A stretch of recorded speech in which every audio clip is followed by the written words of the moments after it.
చిత్తూరు జిల్లా కుప్పం నియోజకవర్గంలో రాష్ట్ర ప్రభుత్వం ఎన్టీఆర్ భరోసా పథకం కింద అందిస్తున్న సామాజిక పెన్షన్ను తెల్లవారక ముందే లబ్ధిదారులకు అందజేశారు.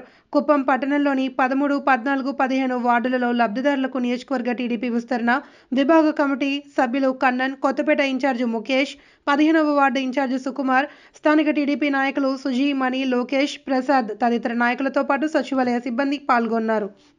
ఈరోజు కుప్పం నియోజకవర్గంలో 15వ వార్డులో పెన్షన్ కార్యక్రమంలో పాల్గొన్నాను. ఈ సందర్భంగా ఒక చిన్న విషయం మాట్లాడుకున్నాను. బడుగు బలహీన వర్గాల అభ్యున్నతికి ఆవిర్భవించిన తెలుగుదేశం పార్టీ పేదలకు ఆర్థిక భరోసా కల్పించడానికి ఆనాడు పార్టీ వ్యవస్థాపకులు స్వర్గీయ నందమూరి రామారావు గారు ఈ పార్టీని ఆవిర్భించి పెన్షన్ సామాజిక పెన్షన్ అందుబాటులోకి తీసుకురావడం జరిగింది. ఆపై ఎన్ని ప్రభుత్వాలు మారినా, ఎంతమంది ముఖ్యమంత్రులు వచ్చినా ఈ పెన్షన్ను కొనసాగిస్తున్నారు. గతంలో మనిషి నారా చంద్రబాబు నాయుడు గారు ముఖ్యమంత్రిగా కొనసాగిన 200 రూపాయల పెన్షన్ ఉన్న పెన్షన్ను ఒక్కసారిగా 2000 రూపాయలు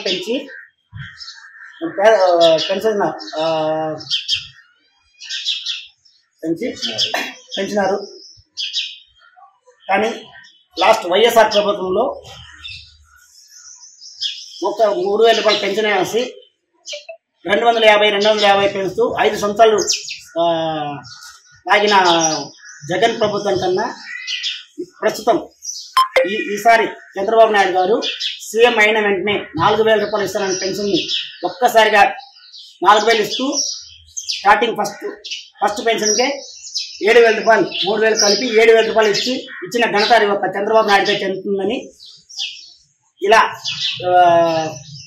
పెన్షన్దారులు అవ్వాతాతలకు కానీ, అక్క చెల్లెలకు కానీ, వితంతు పెన్షన్లు కానీ ఇప్పుడు వికలాంగులకి 10,000 రూపాయల పెన్షన్లు అందిస్తూ ప్రజలను ఆదుకున్న ఘనత ఒక చంద్రబాబు నాయుడు గారికి దక్కుతుందని మనవి చేసుకుంటున్నాను.